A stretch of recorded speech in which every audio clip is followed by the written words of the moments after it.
What's up everybody? Brian here in the Gecko Lab. Thank you for joining me. Obviously you can see I've got some friends with me for today's video and I could not be more excited because not only am I going to show off a bunch of new geckos that I've picked up recently, but we are going to talk all about the two hottest, most exciting, newest morphs in the crested gecko world. That's right, I'm talking about cappuccinos and super cappuccinos. I've got a bunch of these to show off to you guys. We're going to talk all about them, get into the ins and outs of these and what my plans are for them. So I can't wait. Let's get into it, guys. Cappuccinos and super cappuccinos. Let's go. All right, everybody, so your first question might be, what the heck is a cappuccino? I thought that was a drink, not a gecko, right? Well, there's some new crested gecko morphs on the block. Let's learn about them. So this is a incomplete dominant morph. That means the base morph, the cappuccino, and then the super form. When you breed two cappuccinos together, you get the super form, the super cappuccino. And those are the ones that some of you might have seen online referred to as melanistics. Well, when these first came out, they were indeed called melanistics, but over the last year or so, we've just kind of noticed that that's not really an accurate name for them. They're not melanistic. They're much more like a translucent, so it just made sense to call them super cappuccinos. Since they're the super form of the cappuccino morph, it makes a lot more sense. It's easier to understand, and that's kind of the general consensus among the community on how to move forward. These are some of the most unique, crazy looking geckos you will ever see in your life. They straight up look like little aliens. When they hatch out, they are totally one color with black eyes and they look super weird, and I absolutely love it. I think they are so unique, and because I love them and I am gecko crazy, as you guys know, you know that I had to get some. So over the course of last summer and fall, I actually got 4 super cappuccinos and 8 cappuccinos shipped in. Most of them are still in that 8 to 12 gram range, pretty small, but they are growing and will be breeding here in the 2023 season. So we've got a lot to look forward to. I'm going to show you those geckos now. We're going to talk a little bit about this morph, what it is, how to identify it, and then talk about my plans with them moving forward and what I'm going to do. So first off, let's check out a couple of my cappuccinos and talk about that morph. So like I said, I actually got 8 cappuccinos shipped in that are going to join my breeding groups here over the next few years, but right now I've just got my 3, don't tell the others, favorites out to show you guys today. Before I get into talking all about cappuccinos, let me give a huge thank you to City Reptile over in Korea, as well as Pangea Reptile. So City Reptile was the first breeder to identify and publicly announce these morphs. City Reptile is who came up with the cappuccino name for them, and they wrote a fantastic article all about this new morph, how to identify them and the history of them. I highly recommend reading it. You can find it over on the Pangea Reptile website. And another huge thank you to City Reptile for allowing me to use some of their info and pictures in this video. I'm going to be showing you pictures of not only my cappuccinos, but some of their pictures as well when we talk about identification, and then we'll get into my plans for these guys. So first up, how to identify a cappuccino. It can be a little tough because they don't look drastically different from other morphs. They're not like lily whites that are like pretty obvious what a lily white is. Of course, unlike a lily white, which the super form for lily white is leucistic, which is fatal, they never survive. The super form of cappuccinos is super cappuccinos, and they do survive, and they are so cool. So how do you recognize a cappuccino? Well, for me, the easiest way to recognize them is the color at the base of the tail. We all know that spot right here. Some people call it the bird poop spot in the tail because it looks like bird poop. There's actually theories in the scientific community that that spot is meant to mimic bird poop as camouflage. That spot on a cappuccino gecko is a brighter, crisper white. Take a look at this picture from City Reptile. You can tell the cappuccino from the non-cappuccino. Can you tell which one's which? Because the one with the bright white color, that's the cappuccino. That is one of the best ways to tell these apart. It's not foolproof, and of course, cappuccinos aren't the only geckos who have really white spots on the top of their tails like that, but it's one good identifier that can help you pick out cappuccinos from non-caps. Another way that you can tell cappuccino from a non-cappuccino cappuccino apart is a lot of the pattern fades away, similar to how Xanthics, their dorsal and side pattern fades. So this one that I have here is actually a great example of this. You can see how the highlighting from the pinning is still there, but you can just start to see where that dorsal pattern is fading away as this guy grows. He also has that characteristic bright white tail that we were talking about. This is like a classic cappuccino, and those are some ways that you can identify it. For more information and more pictures on this, I highly recommend checking out that article over on the Pangea website. I will link it down in the description box, so when you're done here, go check that out. It's a fascinating and very informative read. But let's talk about cappuccinos and what I'm gonna do with them. So I got a group of them shipped in, and obviously a huge goal is just gonna be to produce more of these guys because, well, I need more of them to be able to mix into different projects. But these three specifically I wanted to pick out. I already showed you this guy because he's like your classic cappuccino that's really easy to identify with that really muted out pattern and the bright white tail.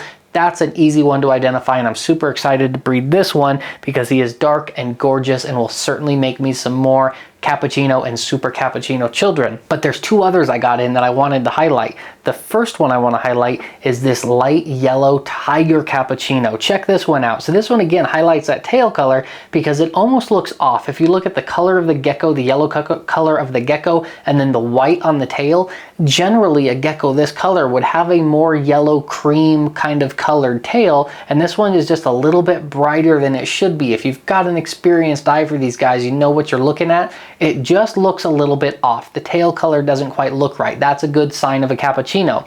Mainly I like this one because not only is it a light base color, which I'm excited to work with, but I love the tiger markings on this one. I think it's one of the most unique tigers I've ever seen. I absolutely love the markings, and I'm super excited to breed this guy and see if I can get some more tiger cappuccinos and then breed those into super cappuccinos, see what that does. Just a real exciting gecko to begin to work with when it starts breeding, probably spring 2023. The next one I want to highlight, the last of the 8 that I have that I want to highlight, is this guy, and you can see why right away. A super Dalmatian. Now, I have not yet seen a super cappuccino Dalmatian. I don't know, there very well might be something in the super cappuccino gene that limits Dalmatian spots and you can't get a super cappuccino Dalmatian, but you guys know I'm gonna try. I love Dalmatians, I love ink spots. I am working on ink spot Xanthic Dalmatians right now, and you can bet I am going to work on super Dalmatian cappuccinos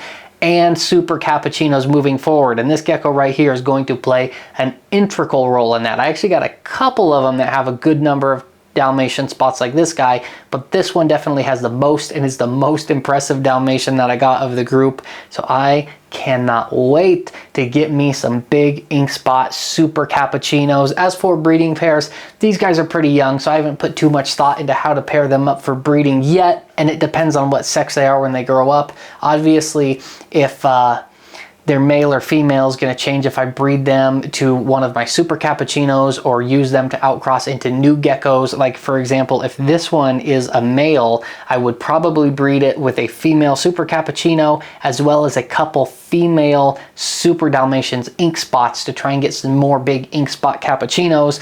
But a lot of that depends on how they grow up, and I don't quite know the sexes of all of them yet, so I am still waiting and feeding these guys bugs and taking good care of them so they can get big and strong and healthy. And about this time next year, you can expect a video where I break down all my cappuccino breeding groups and show you guys what directions I'm really going to take this project. Okay, so I'm going to put these cappuccinos away and I'm going to get out the super cappuccinos. We're going to show you those and talk about those guys now. All right, everybody, now let's talk super cappuccinos. So like I said, this is an incomplete dominant trait, cappuccino is, so this is the super form cappuccino. You can think of it just like lily whites, where lily white is the incomplete dominant form, and the super form of lily whites, if you breed 2 lily whites together, 50% of your offspring are going to be leucistic. Now in lily whites, it's a fatal trait. The babies never survive, but with cappuccinos, you breed 2 together, 50% of your offspring are going to be super cappuccinos like these guys, and this morph has shown no ill health effects. Even lily whites can get that neurological disorder in very rare cases that you might see some stuff about.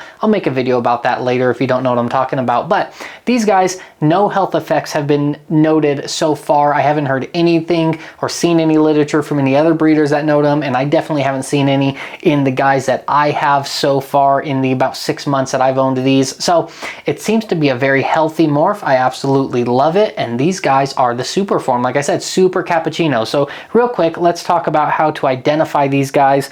Hey, stay up here next to us, please. I don't want to lose you. You're very important. Now these ones, you're never going to have trouble identifying these like you would with a cappuccino. Some cappuccinos are real hard to identify, and I'll be the first one to raise my hand and say I have trouble identifying cappuccinos sometimes. It can be tough. These guys, they stick out like a sore thumb. First of all, they're totally monochrome color. They generally hatch out jet black. They do fire down a real light, almost clearish purple color as they get older, and then they fire up really, really dark. They are absolutely fascinating looking, and you'll have no trouble identifying them. A couple other characteristics that set them apart: when they hatch, they have solid black eyes, jet black eyes. Now that black color does begin to fade away a little bit as they get older, and they do have the normal eye color and pattern underneath as they grow, but it kind of fades away in like a marbled pattern. So they have these really cool, unique marbled looking eyes as they grow up, and not all of them lose all of the black color as they grow. So that's a fascinating fact about them. They are just so cool. They also, one of my favorite characteristics, they have translucent skin. I'm a big believer that this morph should be named translucent. Super cappuccino is just a little bit easier, and that's the consensus that the community has decided to go with, and it certainly makes a lot of sense as they're the super form of cappuccinos. But you can think of them like translucents because they are literally see-through. Like right here, you can see this guy's bone structure and his veins in his back legs. You can actually see their organs and their heart beating inside their chest at times. And my favorite, you can see the back sides of their eyeballs. As you can see, the backs of their heads, like they have blue spots on the top of their heads. That's actually the back of their eyeballs. Somebody, when I posted one of these on TikTok one time, I was like, oh look, you can see through their heads and their eyeballs. And somebody said, oh look, you can even see their one brain cell in there, because crested geckos aren't known to be the smartest animals in the world. And that's a funny thing to say these days, is they only have one brain cell. I don't know, it made me giggle. It's TikTok. It's not supposed to be high class humor. Anyways, beautiful geckos. They are certainly the most unique animals in the crested gecko world that I have seen for a very long time. And I am super, super excited to start breeding them. So I bought 4 of these guys. I've got 4 of them growing up. They're all about this size, between the 8 and 11 gram range. So it's gonna be a while before they start breeding for me. 2023, I expect most of these guys will be breeding, maybe late 2023 if they're females, right at the start if they're males. I don't know the sexes on mine yet. I'm just gonna let them grow up and we'll see what they turn into. But let's talk about projects. What am I gonna breed these into? So there's one project that we need to talk about. If you guys check out that article from City Reptile in Korea that's published over on the Pangea page, again, link in the description to go check it out. They do talk about one more combo morph in there I wanna touch on, and that is a Frappuccino. So Frappuccino is the name given to a lily white cappuccino combo gecko. So when a gecko is both lily white and cappuccino, it is referred to as a frappuccino. And then eventually, there's not one in existence yet, but eventually there will be a lily white super cappuccino. We don't know what those are going to look like. We don't know how the super form of the cappuccino gene will affect the lily white gene, the pattern, everything. I expect they are going to look like a really weird, mutated, crazy axanthic lily white, but we don't really know. It should be sometime in the next 2 to 3 months from the time this video goes up that one will be hatched in Korea. I know they have eggs incubating over there to prove one out. So it's gonna be real exciting to see what those look like. I am, of course, gonna jump on that lily white frappuccino cappuccino bandwagon and work on making some of those with mine. And the other project I'm really going to focus on, like I said before, is super Dalmatians. None of the super cappuccinos that I have any Dalmatian spots on them whatsoever, which I find a little bit weird because almost all of my cappuccinos do have at least some Dalmatian spots. So we just don't know yet, but perhaps super cappuccinos just aren't capable of producing Dalmatian spots. Maybe the 2 genes, for some reason, the way they interact together, the Dalmatian spots don't come through. We don't know, but you guys know I love my super Dalmatians, and I am absolutely gonna try my best to make some ink spot super cappuccinos. I just want to find out if it's possible and what it would look like if you do. So that's on my to-do project list. And then other than that, I don't know yet. I only have a couple of these, so I can't do too much with them. But as the morph expands and more people breed them into more different things, it is just such an exciting time. with so many new geckos and new morphs that we can play with and make new combos with, and it's just fascinating, the world of crested geckos right now. I cannot wait to begin to work with these guys. All right, I'm gonna call it there. I've been rambling for a while. If you guys have any questions about cappuccinos or super cappuccinos, leave me comments in the description down below. I will answer them if I can. Again, I urge you to go check out that article on the Pangea website, link in the description below. It talks all about this and the history of them and everything. It's a really good read. Thank you guys for joining me today. As always, do not forget to follow me on Facebook and Instagram. That's at AE Geckos. You can also look up Altitude Exotics on TikTok. I'm posting videos there. Check out my website, altitudeexotics.com. New crested geckos for sale will be posted soon. And subscribe here on YouTube because I've got more videos about these guys, all my other geckos. Weekly hatching reports and weekly sale videos are coming back real soon. So stay tuned for that. Thank you guys. As always, be safe, be kind to each other. I love you guys. I will see you soon.